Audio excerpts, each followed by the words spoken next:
Tragedy can often produce the most touching accounts of love, faith, and courage.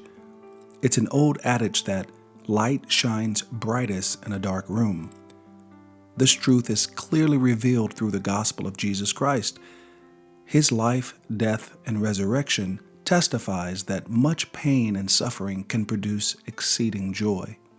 I remember reading about the rescue efforts resulting from an earthquake in China in May 2008.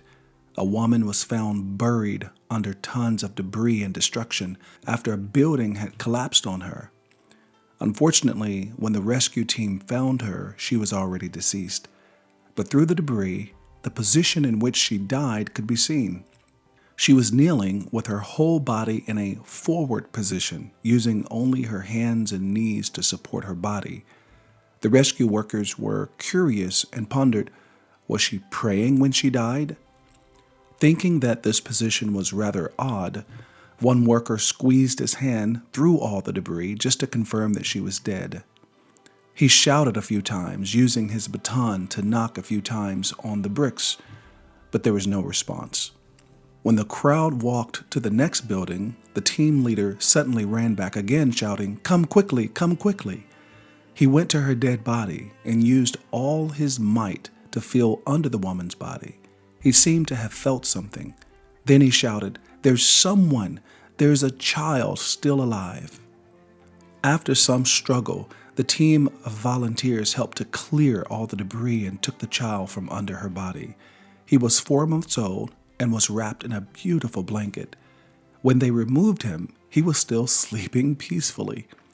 His sleeping face warmed everyone's heart. The accompanying doctor performed some checks on him when something surprised him. Inside of the tightly wrapped blanket was a cell phone. On the screen, it read, "My dearest child, if you are able to survive, you must remember that I love you." The doctor began to weep, as did every other rescue worker that day. A mother's protective love had saved the life of her child. Friends, more than 2,000 years ago, your Creator bent His body over you in order to take your blow.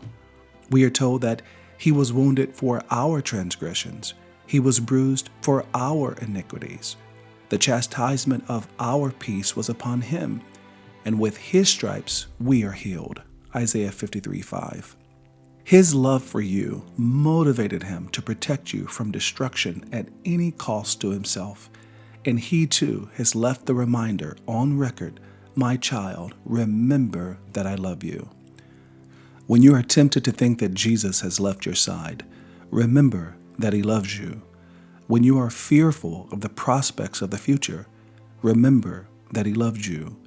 When you are concerned that you may have gone too far, that you are too sinful to save, always remember that He loves you.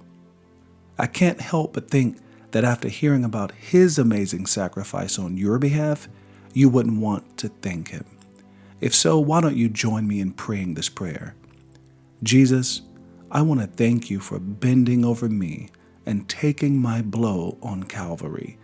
Even now, you are praying for me.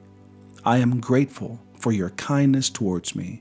Please help me to realize the greatness of your sacrifice.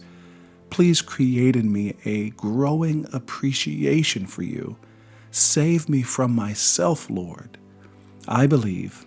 Help thou my unbelief. In your name I pray. Amen. I'm Pastor Derick Logan, and this is One Thoughtful Hour.